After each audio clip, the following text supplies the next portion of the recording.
సభలో మాట్లాడినటువంటి మా ఎమ్మెల్యే గారు వెంకటరమణారెడ్డి గారు, మా ఎమ్మెల్యేల నాయకుడు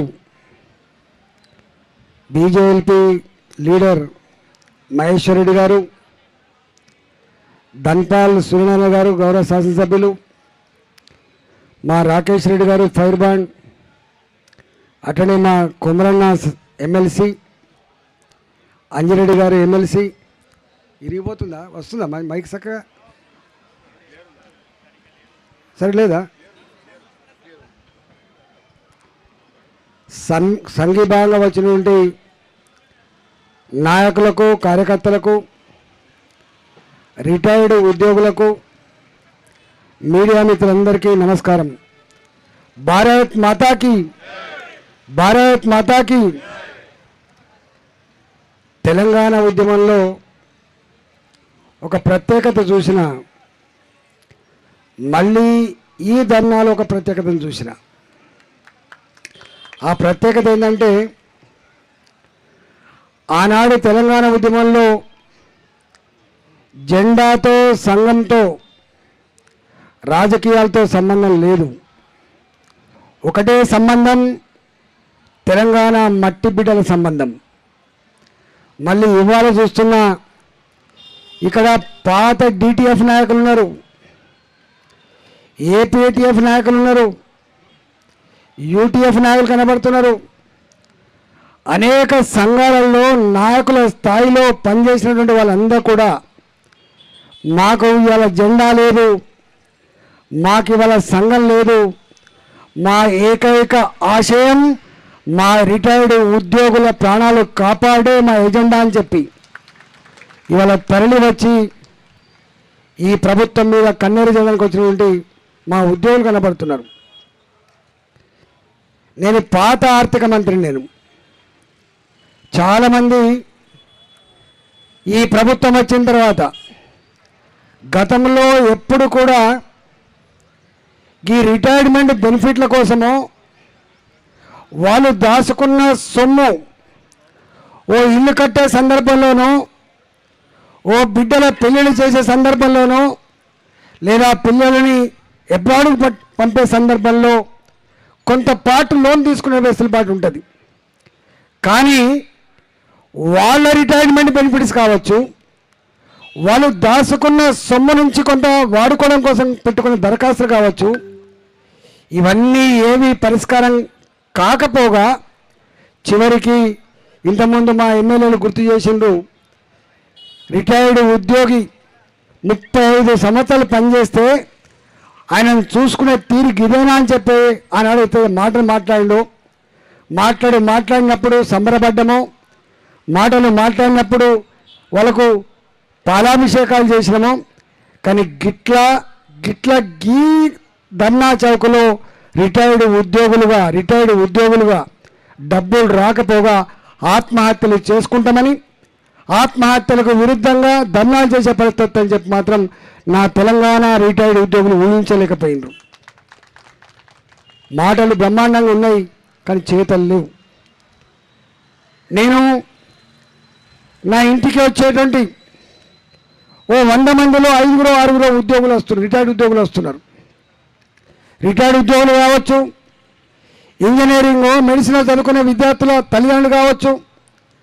వాళ్ళు అంటున్న మాట ఏంటంటే, అయ్యా నువ్వు పాత ఆర్థిక మంత్రివి కదా, నీ దగ్గరనే పనిచేసినట్టుంది చీఫ్ సెక్రటరీ గారు, ఫైనాన్స్ సెక్రటరీగా, ఆ సుల్తానియా గారు కూడా మీ దగ్గరే పనిచేసినట్టున్నది, మీరు చెప్తే నా పని అవుతుందట అని చెప్పి నా దగ్గరికి రిటైర్డ్ ఉద్యోగులు వాళ్ళ బెనిఫిట్స్ కోసం మొన్న మా మిత్రుడు క్లోజ్ ఫ్రెండ్ అన్నాను, నేను ఇంకొక 1 ఇయర్లోనో 2 ఇయర్స్లోనో రిటైర్డ్ కాబోతున్నా, నేను నిజాయితీగా పనిచేసిన అధికారిని, నాకు ₹1 లేదు, నువ్వన్నో 10 లక్షలు 20 లక్షలు అప్పు ఇవ్వు, లేకపోతే నాకు రుణం ఇప్పి అని చెప్పి నాకు వచ్చి నువ్వు ఒక మెసేజ్ పెట్టు అంటే పెట్టనే అని చెప్తే మెసేజ్ పెట్టిన. నేను అనేక సార్లు చీఫ్ సెక్రటరీలకి, అనేక సార్లు ఆర్థిక కార్యదర్శులకి, మేము మాజీ మంత్రులం కదా, మాకు ఇంత గౌరవం ఉంటుందేమో, మా మాట వింటారు అని చెప్పి మేము పెట్టినాం.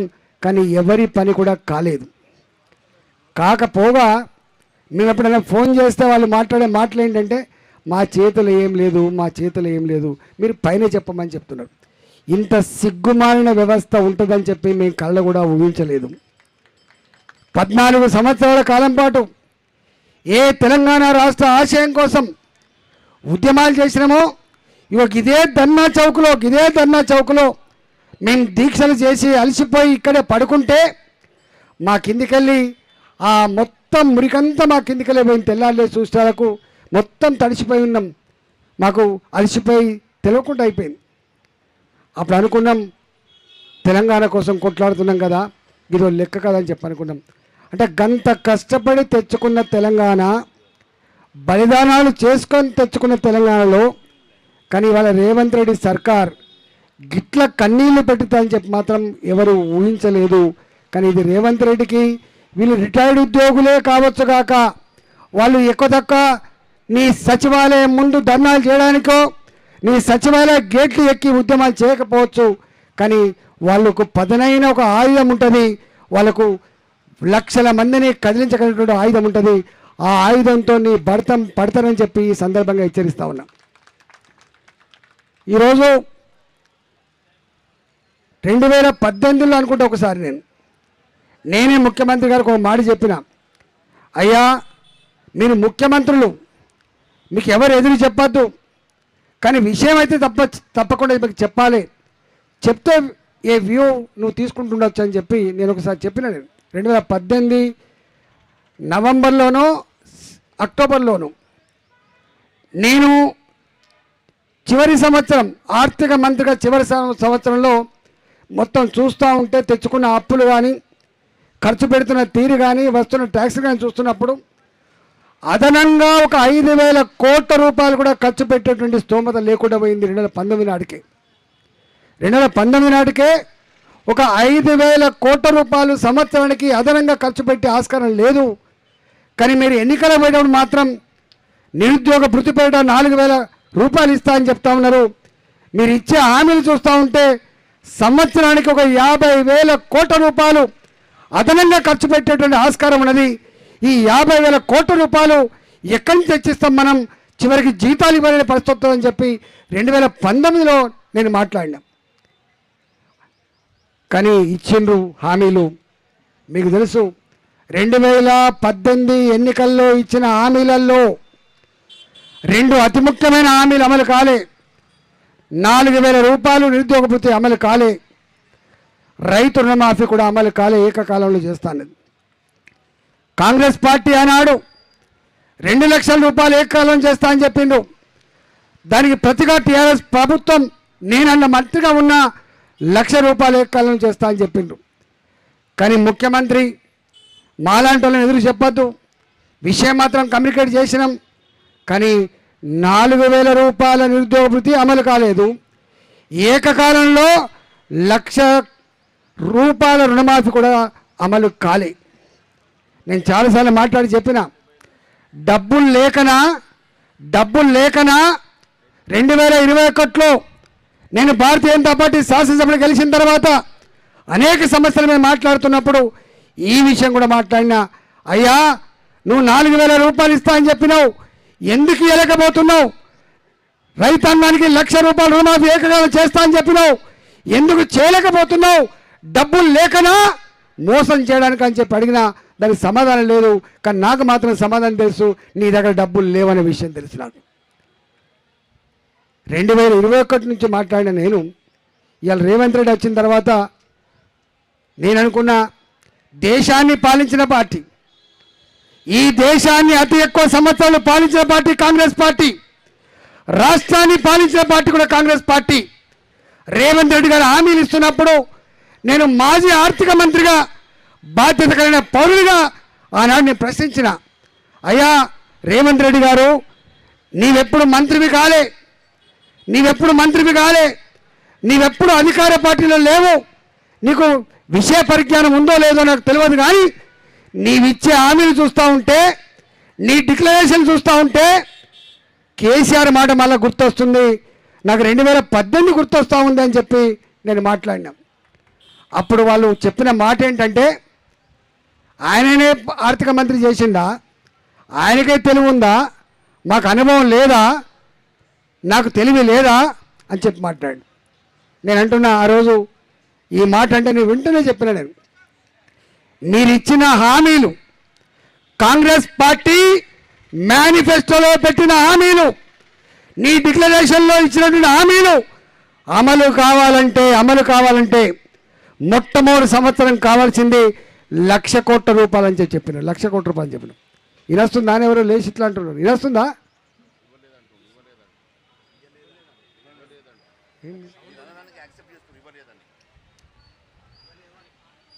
నేను ఆ రోజు చెప్పిన, మొట్టమొదటి సంవత్సరం మాత్రం 1,00,000 రూపాయలు కావాలి, 1,00,000 కోట్లు కావాలి.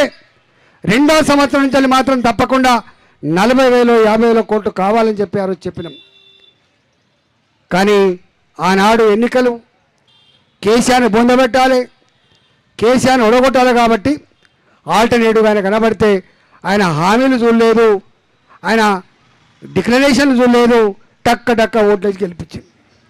ఇవాళ ఏమంటున్నారు, అయ్యో పేనం మీద నుంచి పొయిలపడ్డాం కదా అంటాను. ఇలా పేనం మీద నుంచి పొయిలపడ్డాం కదా అంటుంది. ఇవాళ నేను అంటున్నా, ఆయన ఒక మాట అన్నాడు, ఒక గింతంత ముక్క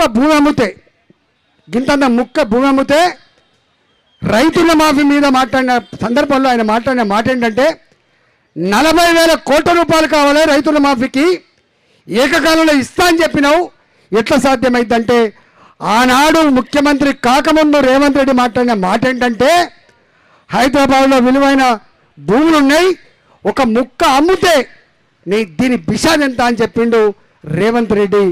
కానీ వాళ్ళ బాధ అనిపించే అంశం ఏంటంటే, మీకు తెలియదు చాలామందికి, ఆ ముక్క భూములు, ఆ విలువైన భూములు మన కోసం అమ్మబడతలేవు. ఆ విలువైన భూములు ఇప్పటిదాకా మా మహేష్ రెడ్డి గారు చెప్పినట్టుగా అవన్నీ కూడా పెద్దలకు, బకాసురులకు, బ్రోకర్లకు డబ్బుల కోసం కట్టబెడుతున్న దుర్మార్గమైన వ్యవస్థ కొనసాగుతూ ఉంది. దాని లెక్కంతా కూడా చెప్పాలంటే, ఎందుకంటే నేనే ఉన్నా ఇక్కడ, నా కళ్ళారా చూస్తూ ఉన్నా, బాధ అనిపిస్తుంది, దుఃఖం అనిపిస్తుంది. నా రిటైర్డ్ ఉద్యోగులకి ఒక 10,000 రూపాయల కోట్లు అయితే సరిపోతుంది కావచ్చు. నా చదువుకునే పిల్లలకి ఫీ రియంబర్స్మెంట్ లేక కాలేజీలకు పోయినప్పుడు, బయటికి వెళ్ళగొడుతున్నప్పుడు, క్లాసులలో నీ డబ్బులు కట్టలే అని చెప్పి క్లాస్ రూమ్లో నిలబెడుతున్నప్పుడు అవమానాన్ని తట్టుకోలేక మీరెట్లయితే ఇలా పిట్టల్లో రాలిపోతున్నారో, నా విద్యార్థులు కూడా అనేక మంది పిట్టల్లో రాలిపోతున్నారు ఈ రాష్ట్రంలో. వాళ్ళ కోసం 9,000 కోట్లు, 10,000 కోట్లు. కానీ మీకు తెలుసా, నా దగ్గర కూకట్పల్లి అనేటువంటి నియోజకవర్గంలో, ఆనాడు మేనేజ్ చేసుకొని ఒక 220 కోట్ల భూమిని కొట్టేసిండు. దాంట్లో చెరువు భూమి పోతే 160 ఎకరాలు, 170 ఎకరాలు. ఆ 170 ఎకరాల విలువెంతో తెలుసా, 15,000 కోట్ల రూపాయలు అవుతుంది, 15,000 కోట్ల రూపాయలు అవుతుంది. ఆయన చెప్పిన ముక్క భూమి, ఆయన చెప్పిన విలువైన భూమి ఎవరికి పోతా ఉంది? డబ్బులుంటే చాలు మేనేజ్ చేయొచ్చు, డబ్బులుంటే చాలు న్యాయాన్ని కూడా మేనేజ్ చేయొచ్చు అని చెప్పి ఇవాళ దానికి అలవాటు పడ్డ బకాసురులు ఎవరైతున్నారో ఇవాళ ఆ భూమిని కొట్టేసిండు. నేను 2007 నుంచి కొట్లాడినా, 2007 నుంచి కొట్లాడిన ఎల్లమ్మ బండ అక్కడ, ఆ ఎల్లమ్మ బండ బాచుపల్లి దగ్గర ఉంటుంది. ఇలా నా పార్లమెంట్ కింద వస్తుంది. ఎల్లమ్మ బండ ఆనాడు రాజశేఖర్ ముఖ్యమంత్రి ఉన్నప్పుడు ఒకటే సర్వే నంబర్ ప్రభుత్వపరమైన భూమి 150 ఎకరాలని పేదలకు ఇళ్ల జాగాల కోసం ఇచ్చిండు.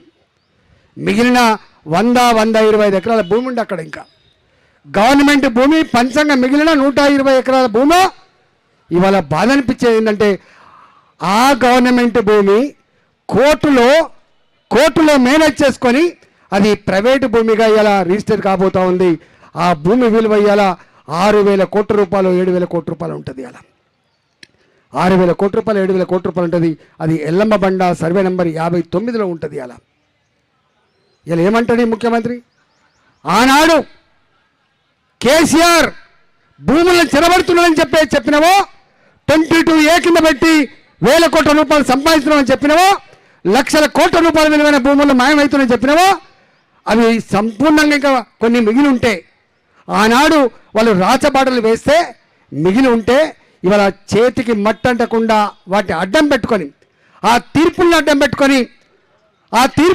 పెట్టుకొని వాళ్ళు ఇచ్చిన జీవాలను అడ్డం పెట్టుకొని వాళ్ళు నడిపిన ఫైళ్ళను అడ్డం పెట్టుకొని ఇవాళ వీళ్ళు కూడా ఇవాళ మీరు చెప్తున్న మా మహేష్ గారు చెప్తున్నారు కదా 2,000 కోట్ల రూపాయలు 3,000 కోట్ల రూపాయలు ఎంత బాధ అనిపిస్తా అంటే మన డబ్బులన్నీ కూడా మన శ్రమ అంతా కూడా ఇవాళ ఢిల్లీకి పోతా ఉంది ఇవాళ ఎక్కడో కేరళ ఎన్నికలకు ఎక్కడో బెంగాల్ ఎన్నికలకు ఎక్కడో తమిళనాడు ఎన్నికలకు మా రిటైర్డ్ ఉద్యోగులు చచ్చిపోతూ ఉంటే మా చదువుకున్న పిల్లలు చచ్చిపోతూ ఉంటే మా భర్తలు చనిపోయిన మా ఆడబిడ్డలకి పెన్షన్ రాక ఇవాళ దిగాలు పడి ఉంటే కొత్త పెన్షన్ లేవు, భర్తలు చనిపోయిన మహిళలకు పెన్షన్ లేవు, హ్యాండిక్యాప్డ్ వాళ్ళకి పెన్షన్ లేవు.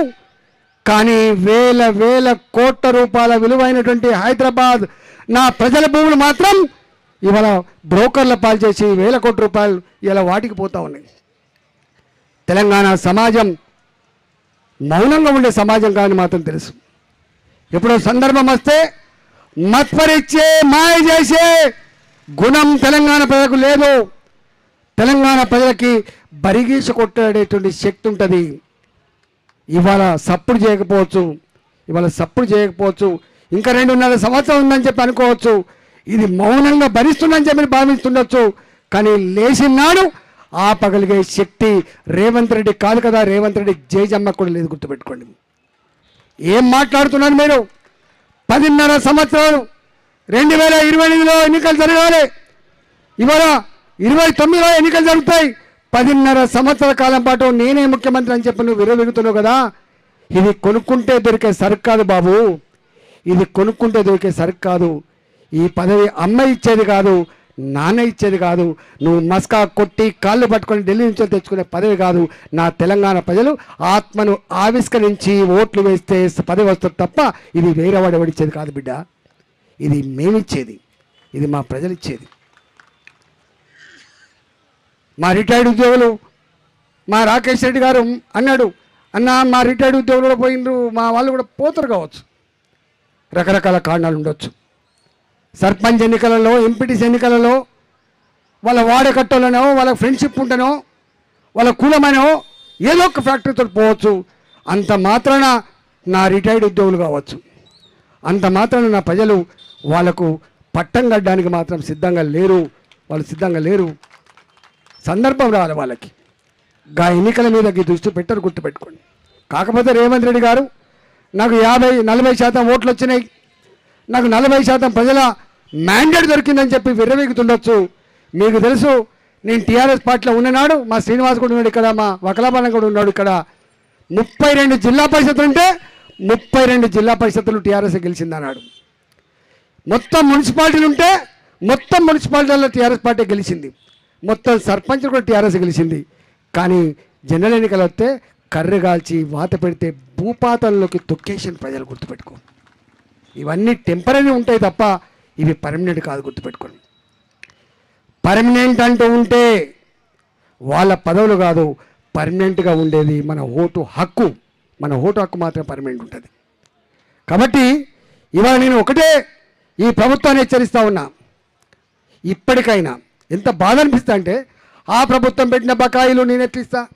నేను అడుగుతున్నా, ఆ ప్రభుత్వం నీళ్ళ పన్ను వసూలు చేయాల్సింది మర్చిపోయింది, కరెంటు పన్ను వసూలు చేసి మర్చిపోయింది. నువ్వు అడగవా బిడ్డ? పాత కరెంటు బకాయిలను వసూలు చేయవా? పాత ఇండ్ల ట్యాక్సులను వసూలు చేయవా? పాత ప్రభుత్వానికి బకాయిలను వసూలు చేయవా? గవర్నమెంట్ అనేది ఒక రొటీన్ ప్రాసెస్. ఇలా ఆ పార్టీ ఉంటుంది పోతుంది, ప్రభుత్వం ఉంటుంది పోతుంది. కానీ నీ కలెక్టర్లు, నీ చీఫ్ సెక్రటరీలు, నీ వ్యవస్థలు శాశ్వతం కదా. నేను అంటున్నా, కలెక్టర్లు కూడా ఇవాళ బ్యూరోక్రసీ కూడా గింత దీనంగా ఉంటుందని చెప్పి నేను ఎక్స్పెక్ట్ చేయలే. చదువుకున్నారు మీరు, ఇవాళ ఆల్ ఇండియా లెవెల్లో ఇన్ని సంవత్సరాల కాలం పాటు చదువుకొని మీరు వచ్చి బాసుల ఆదేశాలు పాటించేటువంటి ఒక బానిసలుగా మారిపోయింది తప్ప ఇది తప్పు, ఇది న్యాయం కాదు అని చెప్పి అడగగలిగే దమ్మున్న ఇలా ఆఫీసర్ లేకుండా పోయింది. సిగ్గుండాలి. మాలాంటి వాళ్ళని ఫోన్ చేస్తే, మాలాంటి వాళ్ళని మెసేజ్లు పెడితే మా చేతిలో ఏం లేని చెప్తున్నావు, మేము ఎందుకు ఫోన్ చేస్తాం? మాకేం అవసరం ఉంటే మీరు రొటీన్గా రోజువారీగా ఫోన్ చేసేవాళ్ళం కాదు. మేము ఎక్కడో నిజంగా బాధ ఉంటే, దుఃఖం ఉంటే, అయ్యో నేను ఒక ఆర్థిక మంత్రిగా అని చెప్పి మీకు ఫోన్ చేస్తాం కావచ్చు. కానీ మీరు ఎక్కడ చేస్తలేరంటే మీరు ఎంత బానిసలుగా మారిపోయిందో దీన్ని బట్టి అర్థం కాదు. మీరు అనుకుంటాను మీ విలువ పెరిగిందని. మీ విలువ పెరగలే, మీకు తగ్గిపోయింది. ప్రజాస్వామ్య వ్యవస్థలో అధికార పార్టీ మాత్రమే కాదు, ప్రతిపక్ష పార్టీ కూడా నీ కళ్ళకు కనబడని, నువ్వు పట్టించుకొని, నీకు పవర్, నీకు అధికారం నెత్తికెక్కితే మర్చిపోయినాడు గుర్తు చేసేటువంటి బాధ్యత ప్రతిపక్ష పార్టీలకు, ఎమ్మెల్యేలకు మాత్రం ఉంటుంది, ఎమ్మెల్సీ మాత్రం ఉంటుంది, నాయకులకు మాత్రం ఉంటుంది. నువ్వు పట్టించుకోకపోవచ్చు, కానీ పట్టించుకోకపోతే దాని సంగతి ఏందో ముందు తెలుస్తుంది. ఇవాళ మా వాళ్ళు డిమాండ్ చేసినట్టుగా మేమేదో వస్తాం, ఇందిరాభారత ధర్నా చేస్తాం, పోం వాడగట్టుకు పోయి కథ ఏందో చెప్తాం. మేము నా రిటైర్డ్ ఉద్యోగి, అలా మా టీచర్లు ఉంటారు, రిటైర్డ్ ఉద్యోగులు లేరు, వాళ్ళ మిత్రులు ఉద్యోగులు ఉన్నారు. రేపు ఇలా ఉద్యోగంలో ఉన్నటువంటి ఇలా ఉద్యోగులారా, మీరు ఇలా నోరు విప్పరు, మీరు వాళ్ళ జీవితం అంటున్నారు కావచ్చు కాక, రేపు నువ్వు కూడా రిటైర్డ్ ఉద్యోగం అయితే విషయం మీరు మర్చిపోకుండా ఎందుకు మాట్లాడలేకపోతున్నారు? రిటైర్డ్ ఉద్యోగుల యొక్క సమస్యల మీద ఉద్యోగులుగా, ఉద్యోగ సంఘాలుగా మీరు ఎందుకు సీరియస్గా మాట్లాడలేకపోతున్నారు? ఎందుకు ఒక అల్టిమేట్ ఇవ్వలేకపోతున్నారు? ఇవాళ మీరు నిజంగా అల్టిమేట్ ఇస్తే నడుస్తుందా ఈ ప్రభుత్వం? కానీ నువ్వోసారి నీకు బాధ అయితే నువ్వు మాట్లాడుతున్నావు, నాకు బాధ అయితే నేను మాట్లాడుతున్నా, విద్యార్థుల బాధ అయితే విద్యార్థులు మాట్లాడుతున్నారు. కానీ ఇవాళ మనం చేయాల్సింది ఒకటి ఉన్నది. రైతులుగా, విద్యార్థులుగా, రిటైర్డ్ ఉద్యోగులుగా సమస్యలు ఫేస్ చేసిన వాళ్ళుగా అందరం ఒకటిగా రేపు ఎలుగెత్తి చాలాల్సిన అవసరం ఉంది, పిడికిలి బిగించాల్సిన అక్కడ ఉంది, ఈ ప్రభుత్వం యొక్క భర్తం పట్టాల్సిన అక్కడ ఉంది. కాబట్టి ఇవాళ సందేశమే ఇచ్చిపోతాం కావచ్చు, రేపు సమరానికి సిద్ధపడతామని చెప్పి హెచ్చరిస్తున్నాం. హెచ్చరిస్తూ ఇవాళ మా రిటైర్డ్ ఉద్యోగులు మేము ఎక్స్పెక్ట్ చేయలే, మమ్మల్ని కొట్లాడమంటారు తప్ప వాళ్ళు వస్తారని చెప్పి ఎక్స్పెక్ట్ చేయలే. కానీ ఇవాళ మేం కాదు, మీరు వచ్చింది ఇవాళ. ఎప్పుడు మమ్మల్ని అంటుంటారు, కమ్యూనిస్ట్ పార్టీ దగ్గర పోయి అడుగుతూ ఉంటారు, మీరు కొట్లాడండి, మీకోసం కొట్లాడమంటారు కానీ మీరు రారు. కానీ వాళ్ళని ప్రత్యక్షంగా చూస్తున్నా మా ఎమ్మెల్యే ఇక్కడ ధర్నా పెట్టిండు, మా వెంకటరమణారెడ్డి, మా మహేష్ రెడ్డి అనగానే అనుకున్నా సాధ్యమవుతుందా, సక్సెస్ అవుతుందా అని చెప్పి అనుకున్నా. కానీ ఇంత పెద్ద ఎత్తున ఆకలిని దిగమింకొని కూడా సమస్య మాది అని చెప్పి గుండెల్లో పెట్టుకొని ఇవాళ దాని తీవ్రతని ఈ రేవంత్ రెడ్డి సర్కారుకి వినిపించాలని చెప్పి మీ పాల్గొంటున్న తీరు, ఒక మనిషి కూడా లేవకుండా ఇలా మీరు పార్టిసిపేట్ తీరే రేవంత్ రెడ్డి గుండెల్లో రైలు పరిగెత్తుతుందని చెప్పి హెచ్చరిస్తూ ఇవాళ మళ్ళీ ఈ సమస్య పరిష్కారం కాకపోతే ప్రణాళికలు రచించుకొని ఇలా సర్కారు మీద సమరం చేస్తామని చెప్పి ఆ సమరంలో భారతీయ జనతా పార్టీ శాసనసభ్యులుగా, శాసన మండలి సభ్యులుగా, కార్యకర్తలుగా, నాయకులుగా, ఎంపీలుగా మేమందరం మీ వెంట ఉంటామని చెప్పి తెలియజేసుకున్న భారత్ మాతాకి